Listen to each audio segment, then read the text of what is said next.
Well, President Biden has another busy day in Los Angeles where he's hosting the Summit of the Americas. He touted democracy and urged a unified response to migration across Latin America during a speech yesterday.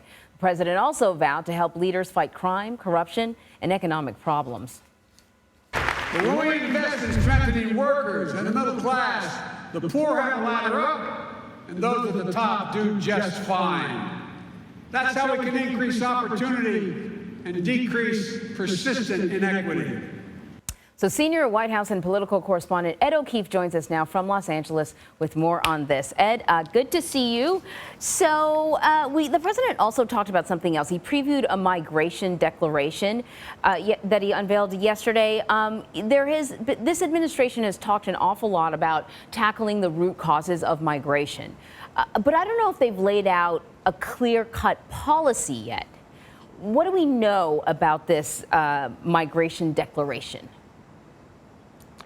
We don't know too much quite yet because a lot of what's going on here is sort of generalities, not necessarily specifics, and they've also been sort of dripping out details as we go, and immigration's the one they've held on to the longest. But it's important to remember, part of the reason this whole group is meeting is because this isn't just a USA issue. This is a North America, Central America, South America issue, immigration is. Yes, hundreds of thousands, millions of people try crossing the U.S.-Mexico border every year. But thousands of Haitians try to get into Mexico. Thousands of Nicaraguans get into Costa Rica. Millions have left Venezuela for Aruba and Colombia and Chile.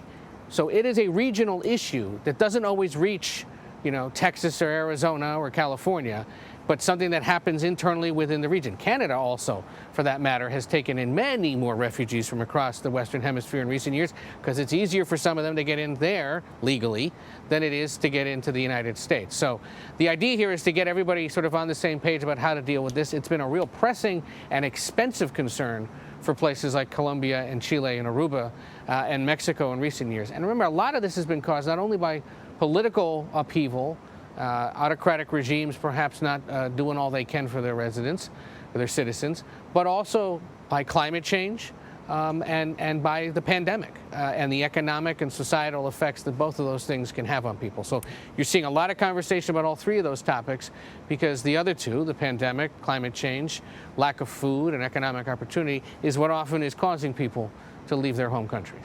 The president is going to be meeting with President Bolsonaro. It's the president of Brazil. It's going to be an interesting summit, I think. This is a president who openly questioned the outcome of the 2020 election here. Can you give us some context about how crucial this meeting is? Yeah, he's having two bilateral meetings today, two one-on-ones with only just two leaders. Canada, Justin Trudeau, that's an easy and understandable one. The meeting with President Bolsonaro going to be a little more controversial because you're right, these two don't see eye to eye on most issues. He was close with President Trump, and perhaps most urgently or concerning to the United States is his environmental record. He is continuing the deforestation of the Amazon. That is a concern to the rest of the world because, of course, the Amazon, the rainforest, has helped deal with CO2 levels, and you've seen incredible wildfires in that part of the world and other climate effects from that decision. Bolsonaro faces election in the coming months, in the next year, and so back home, he certainly wants to use this meeting as a sign that he is being seen as a serious world leader, at least in this hemisphere. But it is going to be a tougher meeting for the president because, again, this is somebody he doesn't necessarily see eye to eye with.